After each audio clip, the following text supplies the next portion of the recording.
Hello friends, మొన్న బుధవారం మా కొత్త రోల్ని అయితే ఓపెన్ చేస్తున్నాము. అది ఎలా చేయాలో ఈ వీడియోలో చెప్తాను. ముందుగా రోట్లో ఇసుక పోసి ఒక 5 మినిట్స్ దంచాలి. దంచిన తర్వాత ఇసుక మొత్తాన్ని తోడేయాలి. ఎందుకంటే ఇసుక దంచడము లోపల గరుగ్గా ఉంటుంది. ఇసుక దంచడం వల్ల కొంచెం స్మూత్ అవుతుందంట. అందుకని ఇసుక వేసి దంచాను. దాన్ని తోడేసి శుభ్రంగా రోటిని కడిగి తర్వాత పసుపు అయితే కింద పైన పూసాను. పూసిన తర్వాత బొట్లు అయితే పెడుతూ ఉన్నాను. ఇంటికి కోత వస్తే నానమ్మ కోత వచ్చింది తోలు అని చెప్తుంది. కోతిని తోలంగానే పాప అయితే నవ్వుతూ ఉంది. తర్వాత నేను పాప అత్తమ్మ అయితే కాళ్ళకు పసుపు పూసుకున్న తర్వాత దారపు ఉంట తీసుకొని 5 పోగులు దారం వేసి దానికి పసుపు పూసి తమలపాకు కట్టి దాన్ని అయితే రోటికి కట్టాము.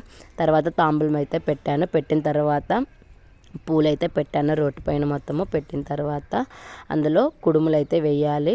నేనైతే 5 వేసేసి కుడుములు దాన్ని అయితే ఒక 2 మినిట్స్ దంచాను. దంచిన తర్వాత కొబ్బరికాయ కొట్టేసి తర్వాత కడ్డీలు వెలిగించి తిప్పేసి అక్కడ పెట్టేసి దండం అయితే పెట్టుకున్నాము. ఇలా అయితే మా సైడ్ రోళ్ళు అయితే ఓపెన్ చేస్తారు. మీ సైడ్ ఎలా ఓపెన్ చేస్తారో కమెంట్ సెక్షన్లో కమెంట్ చేయండి.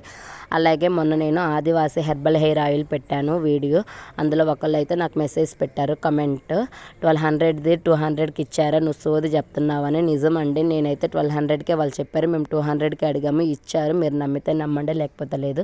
నేనైతే అబద్ధాలు చెప్పాల్సిన అవసరం నాకు లేదు. ఓకే ఫ్రెండ్స్, నా వీడియో నచ్చితే లైక్ చేయండి. అలాగే నా ఛానల్ అందరూ సబ్స్క్రైబ్ చేసుకోండి ఫ్రెండ్స్. ప్లీజ్ ఫ్రెండ్స్, అందరూ వీడియోస్ చూస్తున్నారు కానీ సబ్స్క్రైబ్ అయితే ఎవరు చేయట్లేదు friends. Please friends. Okay, bye bye.